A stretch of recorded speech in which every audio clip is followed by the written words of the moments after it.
ये जो पवित्र विश्राम दिन जो परमेश्वर ने दिया, ऐसे ही नहीं दे दिया बेकार में। इसका एक महत्व है, एक अर्थ है, एक मतलब है। पवित्र विश्राम दिन हमें कुछ कहता है, किसी बात की गवाही देता है। हालेलुया। और ये किस बात की गवाही देता है पवित्र विश्राम दिन? इस बात को हम सीख लें, इस बात को हम जान।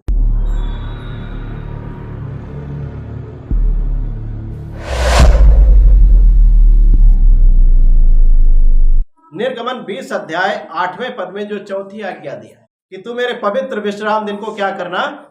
स्मरण रखना। तो आज के समय में नई वाचा की कलीसिया में इस पवित्र विश्राम दिन का कुछ महत्व है कि नहीं है? आप बताइए। पवित्र विश्राम दिन का कुछ महत्व है कि नहीं है? इस बात को बहुत अच्छी तरीके से आप समझ लीजिए। अगर इस पवित्र विश्राम दिन का कोई महत्व ना होता तो परमेश्वर ये आज्ञा ना देता। परमेश्वर ने जो हमें जरूरी है वही आज्ञाएं दी कि हमें क्या करना है, क्या नहीं करना। लेकिन बहुत सारे लोग आज एक तर्क देते हैं कि अब हमें इन 10 आज्ञाओं को मानने की आवश्यकता नहीं है। ये पुरानी वाचा की 10 आज्ञाएं थी, व्यवस्था के अनुसार थी, जो टल गई यीशु के आने के बाद। अब हमें इसको मानने की आवश्यकता नहीं है। ऐसी शिक्षा ना ही यीशु ने कहीं दिया, ना ही उसके प्रेरितों ने कहीं पर दिया। परंतु यीशु ने स्वयं, जब उसके पास वो धनी व्यक्ति आया और वो घुटने टेक कर प्रभु से विनती करने लगा कि प्रभु मैं क्या करूं कि अनंत जीवन पाऊं, यीशु ने क्या कहा उसे? अगर तू जीवन में प्रवेश करना चाहता है तो आज्ञाओं को माना कर। और जब उसने प्रश्न किया कि प्रभु कौन सी आज्ञाएं, तो यीशु ने इन्हीं 10 आज्ञाओं की चर्चा उससे किया। Hallelujah, hallelujah. पौलुस रोमियो में कहता है कि अगर व्यवस्था ना कहती कि तू लालच ना करना, तो मैं कैसे जानता कि लालच हमें नहीं करना है।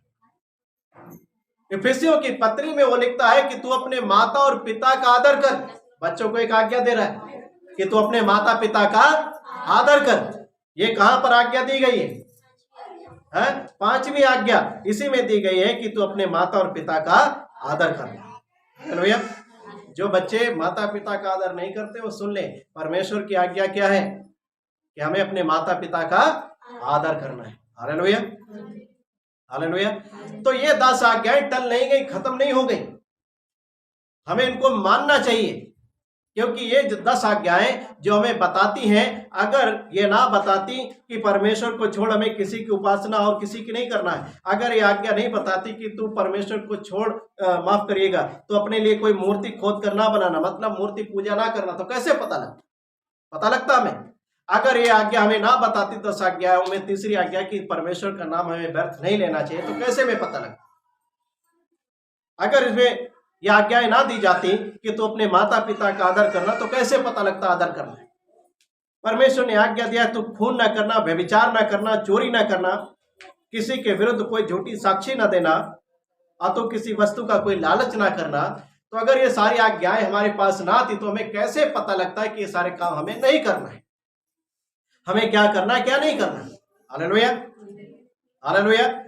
तो ऐसी शिक्षा ना ही यीशु ने कहीं पर दिया, ना ही उसके प्रेरितों ने शिक्षा दिया कि हमें 10 आज्ञाओं को नहीं मानना चाहिए। ठीक है ना? और मैंने आपको कई बार बताया, जब शैतान यीशु की परीक्षा करने के लिए आया तो वो क्या बोला कि मुझे गिर के दंडवत कर और मैं सारा संसार का जो वैभव है तुझे दे दूंगा, क्योंकि मेरे पास है, मेरे पास अधिकार है। शैतान क्या बोल रहा था यीशु को? मुझे गिर के दंडवत कर, मतलब मेरी आराधना कर, मेरी अधीनता को स्वीकार कर। यीशु ने क्या किया? उसको डांटा। इस पहली आज्ञा का उन्होंने क्या किया? प्रयोग किया, आज्ञा के द्वारा, वचन के द्वारा डांटा। उन्होंने कहा हे शैतान मुझसे दूर हो, क्योंकि लिखा है। परमेश्वर क्या कहता है कि तू मुझे छोड़ किसी और को दंडवत ना करना, ना ही किसी की उपासना कर। Hallelujah, hallelujah. तो ये 10 आज्ञाएं टल नहीं गई, खत्म नहीं हो गई, हमें मानना चाहिए। अगर इसमें सब ना बताया जाता तो कैसे में पता लगता? उसी प्रकार से जो चौथी आज्ञा है कि तुम विश्राम दिन को पवित्र मानने के लिए स्मरण रखना, अगर ये जरूरी ना होता तो परमेश्वर इसको क्यों बताता? जब पवित्र विश्राम दिन की बात करते हैं व्यवस्था के अनुसार शनिवार जो सप्ताह का आखिरी अंतिम दिन होता था, उसमें परमेश्वर ने एक आज्ञा दिया अपने लोगों को मूसा के द्वारा कि 6 दिन तुम काम काज करना, परिश्रम करके सब काम काज करना, परंतु 7वां दिन तेरे परमेश्वर यहोवा के लिए विश्राम दिन है। उसमें तुम किसी भी प्रकार का, किसी भी भांति का कोई कामकाज ना करो। हालेलुया। यहां तक कि ना तुम करना कोई कामकाज, ना ही तुम्हारे बेटे बेटियां कोई कामकाज करें, और तुम्हारे बीच में जो तुम्हारे दास दासी होंगे वो भी कोई कामकाज ना करें। यहां तक कि तुम्हारे जानवर जिनसे खेती का काम लिया जाता था, बैल है और भी जानवर जो होते थे जिनसे खेती बाड़ी का या और भी लोडिंग का जिनसे काम लिया जाता था, ठीक है ना, उन सारे लोगों को, इंसानों से लेकर जानवरों को परमेश्वर ने एक आज्ञा दिया कि तुम इन 7वें दिन कोई भी कामकाज मत करना। हालेलुया। तुम्हारा ना कोई तुम्हारे बीच में रहने वाला कोई व्यक्ति काम करे, कोई जानवर भी कोई काम उस दिन ना करे, परंतु 7वें दिन तुम क्या करना, अपने परिवारों को लेकर के क्या करना, मेरे भवन में जा करना, मेरी उपस्थिति में आकर के मेरी आराधना और उपासना करना। हालेलुया। मेरे वचन को सुनना, वचन को सीखना। Hallelujah, hallelujah. तो ये पवित्र विश्राम दिन की आज्ञा जो परमेश्वर ने हमें और आपको दिया, ये बहुत ही जरूरी है। पहले के समय में यहूदी लोग शनिवार को पवित्र विश्राम दिन करके मानते थे। यहूदी लोग आज भी पवित्र विश्राम दिन शनिवार को मानते हैं, क्योंकि वो मूसा की व्यवस्था को मानते हैं। लेकिन हमारे लिए पवित्र विश्राम दिन का दिन बदल गया। हालेलुया। क्योंकि यीशु जब इस दुनिया में आया, यीशु जब क्रूस पर मारा गया, तीसरे दिन वो मुर्दों में से जी उठा। किस दिन मारा गया क्रूस पर? कौन सा दिन था? शुक्रवार, फ्राइडे। और किस दिन जी उठा वो? संडे, मतलब सप्ताह का पहला दिन, संडे। हालेलुया। लेकिन हमारे यहाँ लोग क्या बोलते हैं? संडे कौन सा दिन है? सप्ताह का आखिरी दिन है भाई, छुट्टी का दिन। लेकिन ऐसा नहीं है। ये प्रभु के लोगों ने संडे को छुट्टी क्यों रखी? क्योंकि इस दिन यीशु मुर्दों में से जी उठा, सप्ताह का पहला दिन। बाइबल हमें बताती है कि विश्राम दिन के बाद जो दिन आता है वो पहला दिन होता है सप्ताह का। तो यहूदी लोग शनिवार को विश्राम, पवित्र विश्राम दिन करके मानते थे, और उसका अगला दिन होता था रविवार, संडे। हालेलुया। तो वो होता था सप्ताह का पहला दिन। और बाइबल में भी लिखा हुआ है कि जब यीशु कब्र में गाड़ा गया, तो विश्राम के दिन कोई काम काज करना उचित नहीं था लोगों का। तो लोगों ने क्या किया? विश्राम किया। लेकिन बड़ी भोर को, सप्ताह के पहले दिन, जो प्रभु यीशु मसीह की जो शिष्याएं थी, मरियम और भी जो अन्य स्त्रियां थी, उन्होंने जो प्रभु के लिए सुगंध वस्तुएं तैयार की गई थी कि उनके मृतक शरीर पर लगाए जाए, उन सुगंधित वस्तुओं को लेकर के वो स्त्रियां प्रभु के कब्र पर आई। देखा कि वो सप्ताह का पहला दिन था, और जब प्रभु के कब्र पर पहुंची तो देखा उन्होंने कि कब्र का पत्थर हटा हुआ है, और अंदर जब झांक के देखा तो क्या देखा उन्होंने? कि यीशु का शरीर वहां नहीं है। यीशु मुर्दों में से जी उठा। तो जब यीशु सप्ताह के पहले दिन मुर्दों में से जी उठा, तो मसीह को मानने वाले, जो मसीह पर विश्वास करते, उनके लिए पवित्र विश्राम दिन कौन सा हो गया? शनिवार की जगह संडे हो गया। हालेलुया।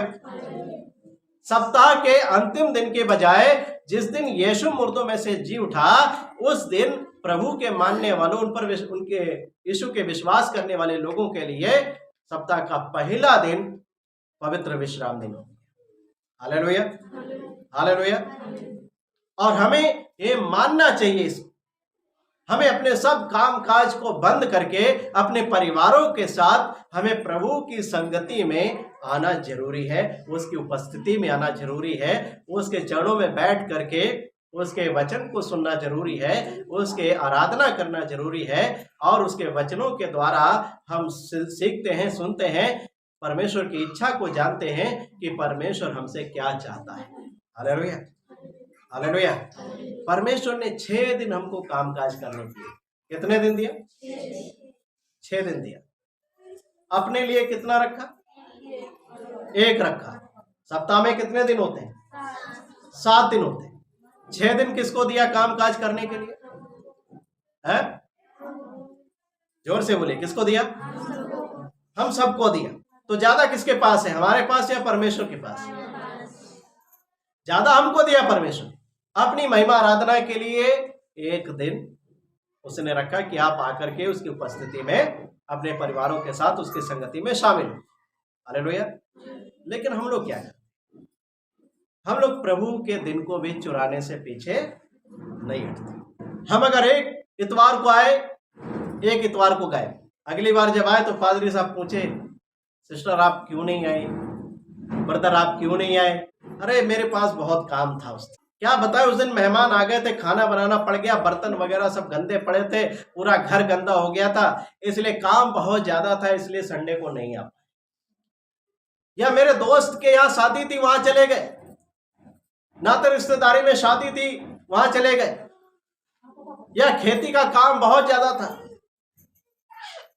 नौकरी का काम, ऑफिस का काम बहुत ज्यादा था, मेरे दोस्त के बच्चे का कुछ कार्यक्रम था इसलिए उसने बुलाया था, मेरे भैया का, मेरी दीदी के बच्चे का मुंडन था, बर्थडे था, इसलिए वहां चले गए, इसलिए नहीं आ पाए। ठीक है भाई, मुंडन भी होगा, बर्थडे भी होगा, शादी विवाह भी होगा, खेती बाड़ी का सारा काम। लेकिन सबसे पहले जरूरी क्या? अगर आप विश्वास करते हो प्रभु यीशु मसीह, अपने आप को एक विश्वासी कहते हो, तो आपके लिए आज्ञा क्या है? मेरी बात सुनिए, आज्ञा क्या है?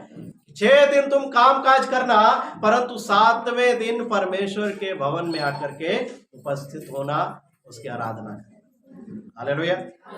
बाकी दिनों में आप अपने घर में प्रार्थना करते हो, आराधना करते हो, मुझे मालूम है। बाकी दिन में आप घर में वचन पढ़ते हो, प्रभु के साथ आप संगति करते हो, मुझे मालूम है। लेकिन सप्ताह के पहले दिन, पवित्र विश्राम दिन में, संडे के दिन प्रभु के कलीसिया में आकर के, चर्च में आकर के सारे अपने मसीह भाई बहनों के साथ मिलकर के एक साथ परमेश्वर की आराधना। Hallelujah, hallelujah. लेकिन हम क्या करते हैं? प्रभु के दिन को भी चोरी करने से पीछे नहीं हटते, ना ही कतराते। उसकी आराधना से ज्यादा महत्व हम दुनिया के कामों को समझ लें। हम नाराज नहीं करना चाहते अपने लोगों, प्रभु नाराज हो जाए कोई बात नहीं, लेकिन आपके भाई बंधु, आपके नाते रिश्तेदार, आपके दोस्त आपसे नाराज ना हो। आपको लगता है कि परमेश्वर से ज्यादा आपके लिए इंपॉर्टेंट वो है। मैं अभी एक दिन अपने गांव गया था, मेरी वो बड़ी दीदी के यहाँ उनकी ननद की शादी है, तो मेरे जीजा जी अपनी बहन के शादी का जो है वो निमंत्रण बांट रहे थे। उन्होंने मुझसे भी कहा कि तुम्हें आना होगा शादी में। मैंने उनसे पूछा किस दिन है भाई शादी? उन्होंने कहा 23 नवंबर को है। मैंने अपना मोबाइल निकाला, कैलेंडर खोला, मैंने कहा भाई 23 नवंबर देख ले कौन से दिन कौन सा है। पता लगा शनिवार है। मैंने कहा भाई माफ करिएगा, मैं आपके यहाँ शादी में नहीं आ सकता, क्योंकि शनिवार का दिन हमारी तैयारी का दिन है, प्रभु के चरणों में बैठने का, वचन को पढ़ने का। इतवार की जो संगति होती है उससे पहले एक दिन जो आता है उसकी तैयारी का दिन है। और माफ करिएगा, मैं उस दिन आपके यहाँ नहीं आ सकता। बहुत सारे विश्वासी लोग क्या करते हैं? चालाकी करते हैं। वो संडे को जानबूझ करके कार्यक्रम अपने घरों में रख लेते हैं। संडे का आपको कलीसिया में आने का दिन है, अपने घर में शादी विवाह रखने का दिन। जो बहुत सारे विश्वासी लोग आप दुनिया भर में देखोगे, संडे के दिन कोई भी विश्वासी जन जो है वो शादी का कार्यक्रम नहीं रखता है, संडे के अलावा रखते हैं। और दूसरी बात, वो सबसे पूछते हैं, जिनको बुलाना होता है कि भाई सबके विषय में जानकारी कर लेते हैं कि इनके पास कब टाइम है, कब रखना उचित है शादी, सब लोग आ पाएंगे कि नहीं आ पाएंगे। तो ऐसे दिन, ऐसे समय, ऐसे महीने में रखते हैं जब सब लोग आ जाए और प्रभु की आराधना ना रुके। हालेलुया। एक बहुत पहले एक बहन आती थी कलीसिया में, उन्होंने अपनी मंगनी का कार्यक्रम संडे के दिन रख लिया। मैंने कहा माफ करिएगा बहन, मैं तो नहीं आ सकता, क्योंकि ये परमेश्वर की आराधना का दिन है। हालेलुया। इसमें हम उसकी आराधना का दिन चोरी करके कैसे अपने कामों को कर सकते? तो आज बहुत सारे विश्वासी भाई बहन संडे की जो आराधना है, पवित्र विश्राम दिन के महत्व को नहीं समझना चाहते। वो जानते ही नहीं इसकी गंभीरता क्या है, पवित्रता क्या है, इसका महत्व कितना है, इसकी गहराई कितनी है। इसको हम समझते ही नहीं है, कई बार हल्के में लेते हैं। हो सकता है कि हमने इस वचन को कई बार पढ़ा हो, लेकिन हम क्या करते हैं, अपने कामों को, अपने नाते रिश्तेदारी में जाने को, अपने जो काम होते हैं उनको जरूरी समझते हैं। प्रभु की आराधना में आने से ज्यादा दुनियादारी के कामों को, खेती बाड़ी के अपने और भी जो काम होते हैं, नाते रिश्तेदारी में जाना अगर आपको होता है, उनको आप महत्व ज्यादा देते हो कई बार, और परमेश्वर के दिन को चुरा लेते हो। याद रखिएगा, ये जो पवित्र विश्राम दिन जो परमेश्वर ने दिया, ये ऐसे ही नहीं दे दिया बेकार में। इसका एक महत्व है, एक अर्थ है, एक मतलब है। पवित्र विश्राम दिन हमें कुछ कहता है, किसी बात की गवाही देता है। हालेलुया।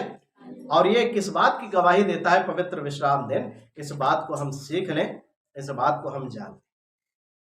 जब हम निर्गमन 31 अध्याय को पढ़ते हैं, जरा निकाल ले मेरे साथ पढ़ने के लिए। निर्गमन 31 अध्याय। हालेलुया। और यहां पर पढ़िए आप 12-13 पद पढ़िए, क्या लिखा है। फिर यहोवा ने मूसा से कहा, तू इस्राएलियों से यह भी कहना, निश्चय तुम मेरे विश्राम दिनों को मानना, क्योंकि तुम्हारी पीढ़ी पीढ़ी में मेरे और तुम लोगों के बीच यह एक चिन्ह ठहरा, जिससे तुम यह बात जान रखो कि यहोवा हमारा पवित्र करने हारा है। आमीन। क्या लिखा है? मूसा को परमेश्वर ने आज्ञा दिया, क्या कह दिया? तू इस्राएलियों से यह भी कहना, निश्चय तुम मेरे पवित्र विश्राम दिनों को मानना, क्योंकि तुम्हारी पीढ़ी पीढ़ी में मेरे और तुम लोगों के बीच यह एक चिन्ह ठहरा है।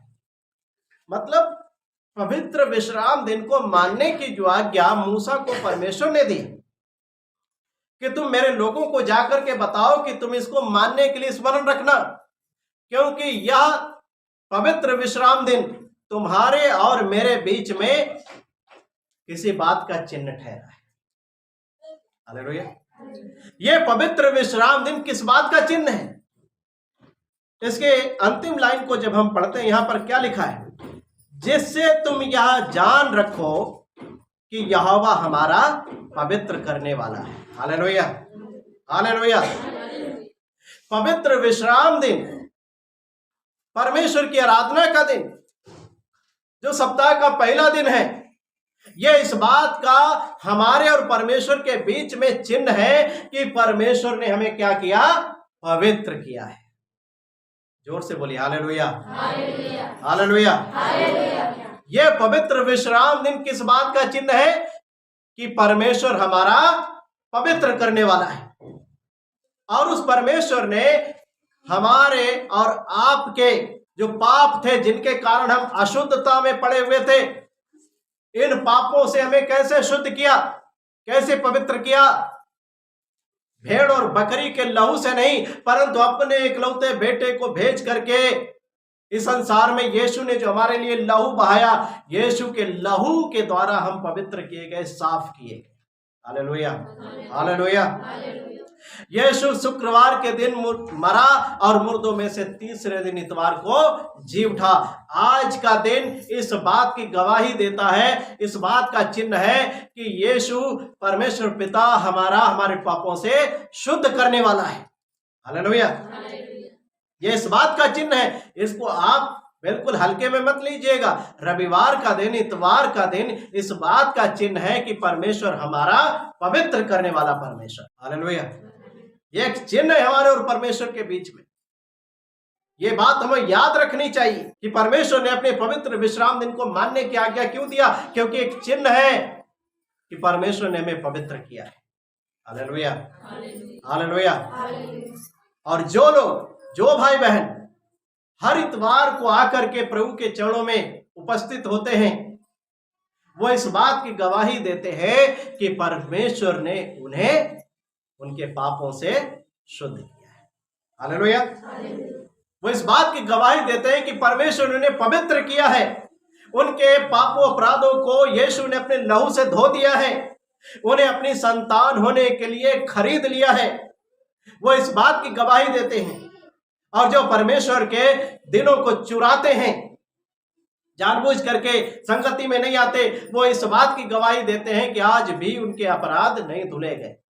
और इसीलिए तो वो परमेश्वर की आराधना को कम महत्व देते हैं, उसके दिन को महत्व नहीं देते, उसकी आज्ञा को महत्व नहीं देते, परंतु अपने सांसारिक कामों को जो कल भी किया जा सकता है, एक दिन बाद भी किया जा सकता है, या एक दिन पहले किया जा सकता था, उसको ना करके जानबूझ करके उसी दिन रखा जिस दिन परमेश्वर की आराधना का दिन, जो इस बात की गवाही देता है कि परमेश्वर हमारा पवित्र करने वाला परमेश्वर है। Hallelujah, hallelujah. तो ये मत सोचिएगा कि इतवार के दिन का कोई महत्व नहीं है। महत्व है। परमेश्वर का वचन कहता है कि हमारे और परमेश्वर के बीच में एक चिन्ह है। जब हम एजकेल की पुस्तक को भी पढ़ते हैं, उसमें देखेंगे 20 अध्याय, एजकेल 20 अध्याय, यहां पर लिखा हुआ है 20 के 12 में, फिर मैंने उनके लिए अपने पवित्र दिन माफ करिएगा, फिर मैंने उनके लिए अपने विश्राम दिन ठहराए, जो मेरे और उनके बीच चिन्ह ठहरे, कि वे जाने कि मैं यहोवा उनका पवित्र करने वाला हूं। हालेलुया। यहां पर भी परमेश्वर इस बात को दोहराता है कि पवित्र विश्राम दिन इसलिए परमेश्वर ने ठहराया, पवित्र विश्राम दिन का नियम इसलिए बनाया कि यह पवित्र विश्राम दिन इस बात की गवाही देता है कि परमेश्वर हमारा पवित्र करने वाला परमेश्वर है। हालेलुया। यह आज्ञा इस्राएलियों को दी गई थी। इस्राएलियों को परमेश्वर ने कब पवित्र किया? जब उनको मिस्र देश की गुलामी से निकाला, लाल समुद्र के 2 भाग करके उनको कनान देश में लेकर आया, उनको अपने निज देश में उनको बसा दिया, वो उस देश के अधिकारी हो गए। परमेश्वर ने उनकी सारी नाम धराई को, सारी बदनामी को क्या किया? दूर कर दिया। हालेलुया। मिस्र देश पाप को दिखाता है, पाप की गुलामी को दिखाता है। जैसे इस्राएलियों को परमेश्वर ने मिस्र की गुलामी से निकाला, हमें और आपको भी क्या किया? पाप की गुलामी से, शैतान की गुलामी से छुड़ाया। इस्राएली जो लाल समुद्र पार किए, ये किस बात का चिन्ह है? ये बपतिस्मे का चिन्ह है। हालेलुया। बपतिस्मा कोई नई बात नहीं है, ये पहले भी होता था, लेकिन हाँ, उसका तरीका दूसरा था। इस्राएलियों ने एक साथ, लाखों लोगों ने एक साथ लाल समुद्र के बीच से जो पार हुए, ये बपतिस्मे का एक प्रतीक चिन्ह था। बात को याद रखिएगा। हालेलुया। बपतिस्मे में वो धोए गए, शुद्ध किए गए। जब वो कनान देश में पहुंचे, क्या हुआ? जब वो गिलगाल नामक एक जगह में आ गए, यरदन नदी को पार करके कनान देश में पहुंचे, तो परमेश्वर ने क्या किया? गिलगाल, वहां पर उस जगह का नाम क्यों रखा गया? गिलगाल का अर्थ है कि मैंने तुम्हारी बदनामी को लुढ़का करके दूर कर दिया। हालेलुया। मतलब जिधर से तुम आए थे, जो मिस्री तुम्हारी बदनामी करते थे, तुम्हारी गुलामी के कारण, मैंने वो निंदा, वो बदनामी, वो बेइज्जती जो तुमने सही है, वो उन्हीं के ऊपर वापस फिर से लौटा दी है, लुढ़का दी है उधरी को। Hallelujah, hallelujah. मतलब मैंने तुम्हें अपने लिए शुद्ध करके, पवित्र करके, अपनी निज प्रजा होने के लिए अलग कर लिया है। हम कोई साधारण लोग नहीं, याद रखिएगा। हमें भी परमेश्वर ने पाप की गुलामी से निकाला, बपतिस्मे में धोए गए, शुद्ध किए गए, यीशु के लहू के द्वारा धोकर के शुद्ध किए गए, और जो निंदा, बदनामी शैतान और उसके लोग हमारी करते थे, उसको लुढ़का करके परमेश्वर ने दूर कर दिया, उधर ही लौटा। हमें शुद्ध करके अपनी निज प्रजा होने के लिए हमें अलग कर लिया, हमें अपने बेटे और बेटी होने का अधिकार दे दिया। Hallelujah, hallelujah. और ये इस बात का चिन्ह है कि यीशु शुक्रवार के दिन मरा और मुर्दों में से तीसरे दिन जी उठा, और यीशु के लोग इतवार के दिन प्रभु की आराधना करते हैं। इसलिए हमारे लिए आज का पवित्र विश्राम दिन, परमेश्वर का जो आज्ञा है, वो आज के दिन के लिए कहा गया कि तू मेरे पवित्र विश्राम दिन को याद रखना। और ये जो पवित्र विश्राम दिन है, ये इस बात की गवाही देते हैं कि परमेश्वर ने हमें पवित्र किया है। हालेलुया। हालेलुया, हमें शुद्ध किया है। और जो लोग इस पवित्र विश्राम दिन को मानते हैं, इसका पालन करते हैं, इस बात की गवाही देते हैं कि परमेश्वर ने हमारे पापों को धो दिया है, हमें शुद्ध कर दिया है। Hallelujah, hallelujah.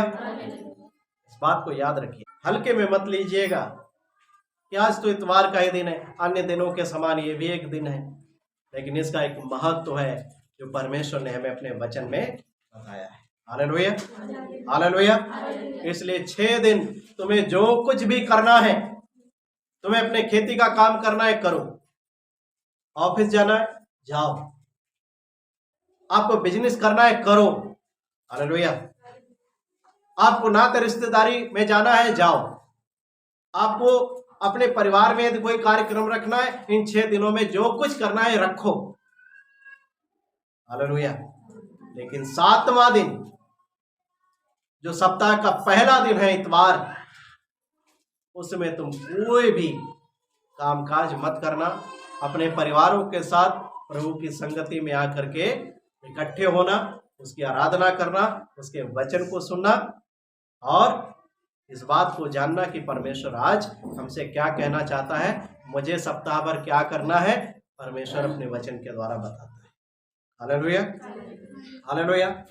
इसलिए हमें पवित्र विश्राम दिन की गंभीरता और पवित्रता को बनाए रखना चाहिए, हमें उसको मानना चाहिए। Hallelujah, hallelujah.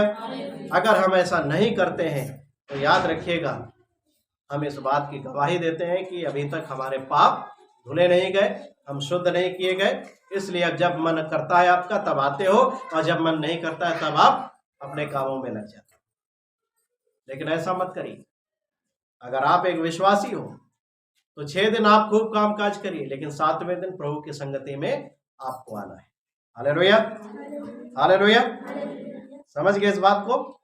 परमेश्वर आप सभी को इस वचन के द्वारा आशीष दे और हम कोशिश करें आज से कि हम पवित्र विश्राम दिन को माने। हालेलुया। मेरी बात सुनिए, अगर आप बीमार हो या बरसात हो रही है या कोई ऐसा गंभीर कारण आ गया कि जिसकी वजह से आप नहीं आ पाए, तो परमेश्वर इस बात को जानता है। आप आना तो चाहते हो लेकिन नहीं आ पाए किसी कारणवश, परमेश्वर जानता है। परमेश्वर इसको देखता है, जानता है। परमेश्वर आपकी भलाई के लिए इन सब बातों को लिखेगा। लेकिन अगर जानबूझकर आप इसको चोरी करते हो तो परमेश्वर के पवित्र विश्राम दिन के नियम को ना मानना, उसको चुराना भी एक प्रकार का अपराध है। आप जो काम इतवार के दिन करते हो वो बाकी दिनों में हो सकते थे, लेकिन आपने नहीं किया, जानबूझकर अपने आप को फंसाए रखने के लिए इस दिन काम किया, तो ये एक जानबूझकर किया गया योजना बना करके पाप है, एक अपराध है। इसलिए संडे को प्रभु की उपस्थिति में आना ना छोड़ो। हालेलुया। सप्ताह भर आप अपने घरों में परिवार के साथ मिलकर आराधना करते हो, प्रार्थना करते हो, अच्छी बात है, लेकिन 7वां दिन जो पवित्र विश्राम दिन है, संडे का दिन, इसमें परमेश्वर क्या चाहता है, हम सभी की जिम्मेदारी क्या है, एक साथ जितने भाई बहने कलीसिया में सभी लोग एक साथ मिलकर के जमा होकर के एक जगह हम एक साथ मिलकर प्रभु की आराधना करें। हालेलुया। उसकी बड़ाई करें, प्रशंसा करें। समझ गए इस बात को? इसलिए परमेश्वर ने अपने पवित्र विश्राम दिन और हमें इसका पालन करना चाहिए। अगली बार से याद रखिएगा, परमेश्वर के दिन को चोरी करने की कोशिश मत। Hallelujah, hallelujah. ठीक है, प्रभु आप सभी को इस वचन के द्वारा आशीष दे।